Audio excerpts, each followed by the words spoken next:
somebody who's struggling to hit the center of the face, one of the things that this could be is your alignment with your feet.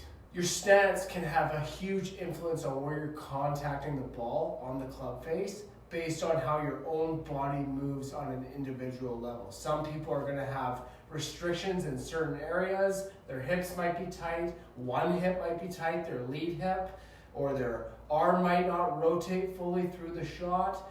People are going to have lots of restrictions as they come in and they get a diagnosis for why they're hitting the ball the way they're hitting it. So for today's video, I'm going to give you a little tip about somebody who has lead hip restriction and doesn't have a lot of external rotation in their lead arm coming through the ball. So if you have lead hip restriction where you just can't turn very much, and you have lead arm external rotation restriction, it's going to be really hard for you to swing the club head to the left and get everything moving left through the shot because you don't have a lot of rotation coming into the ball with your lead arm or your lead hip. So what I want you to do is I want you to line up to the golf ball, make sure your feet are neutral, and all I want you to do is I want you to take your lead foot and I want you to move it directly back so your toe is in line with the middle of your back foot going this way across. The point of this drill is to make it so you can swing the club head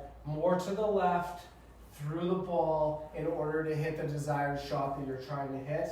This allows you to clear much easier and you can come onto your front side and have less restriction as you're going through the ball. Looks something like this. So I line up, I make sure my front foot is back about a half a foot.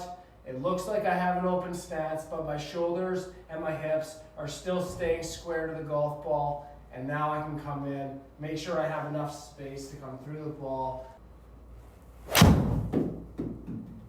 And as you guys can see here, I hit it slightly to the toe side, basically in the middle of the club, with ease. So if you guys are struggling with hitting the heel, take your front foot, move it back, almost like you have an open stance, but you keep your hips and your shoulders square to the ball at address. And now, because you've created all this extra space, your hands and the club head can swing more to the left, and you don't have to worry about anything else. You can just go in, hit the ball, and create those path and face angles that you're looking to achieve.